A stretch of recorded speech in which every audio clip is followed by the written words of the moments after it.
આધુનિક ભારતનો શિલ્પકાર અને લોખંડી પુરુષ સરદાર વલ્લભભાઈ પટેલ જાહેર જીવનમાં રહેલા લોકો માટે આદર્શ વ્યક્તિત્વ છે। સરદાર પટેલની રાષ્ટ્રભાવનામાંથી શીખ લેવા અનુરોધ કરતા ભુજના ધારાસભ્ય કેશુભાઈ પટેલે સરદાર પટેલની પુણ્યતિથિ નિમિત્તે પ્રતિમાને હારારોપણ કરી શ્રદ્ધાંજલિ આપી હતી। સરદાર વલ્લભભાઈ પટેલની પુણ્યતિથિ નિમિત્તે આજે કચ્છ જિલ્લા ભાજપ અને ભુજ નગરપાલિકા દ્વારા શ્રદ્ધાંજલિનો કાર્યક્રમ યોજાયો હતો। ભુજમાં આવેલી સરદાર પટેલની પ્રતિમાને હારારોપણ કરી શ્રદ્ધાસુમન અર્પણ કરાયા હતા। આ પ્રસંગે ભુજ નગરપાલિકાના પ્રમુખ સહિતના હાજર રહ્યા હતા। દેશના પૂર્વ ગૃહમંત્રી અને આઝાદીથી પહેલા અને આઝાદી પછી રાષ્ટ્રના હિત માટે જેને કામ કર્યું, જેને વિચારને મોટો કર્યો એવા લોખંડી પુરુષ આદરણીય સરદાર પટેલ સાહેબની આજે પુણ્યતિથિ છે।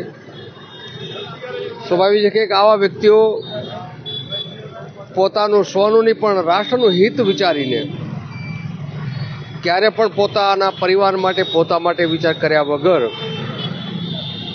મારું રાષ્ટ્ર સર્વોપરી હોય, મારું રાષ્ટ્ર મજબૂત બને, આવી ભાવનાથી અનેક નિર્ણયોને સરદાર સાહેબે લીધા અને એના નિર્ણયો કદાચ કોઈને ગમે ન ગમે પણ રાષ્ટ્રના હિત માટે, સાર્વજનિક હિત માટે કોઈ પણ હિચકિચાટ વગર જેમ 562 રજવાડાઓને એક વિલીકરણ કરીને એક સંગઠિત રાષ્ટ્ર બનાવ્યું અને આ એક મોટું કામ બન્યું।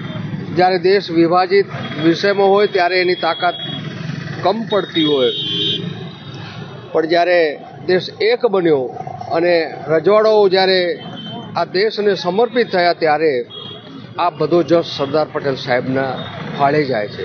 કારણ કે કોઈ પણ માણસ જ્યારે પોતાના સત્ય, પોતાની નીતિ, પોતાની ઈમાનદારી, રાષ્ટ્ર ભાવના હોય ત્યારે એનામાં એક આત્મબળ, શક્તિ, સત્યનો એનામાં પ્રતાપ હોય ત્યારે આવા પ્રસંગે જે રાષ્ટ્ર માટે કામ કર્યું હોય એનામાંથી આપણે પણ શીખ લઈ, રાષ્ટ્રહિત માટે કામ કર્યું, આપણે પણ આજે એને જીવનગાથા, એને કામ કરવાની પદ્ધતિ વિચારીને આપણે પણ કંઈક બોધ લઈને રાષ્ટ્રહિત માટે આપણે પણ કરીએ।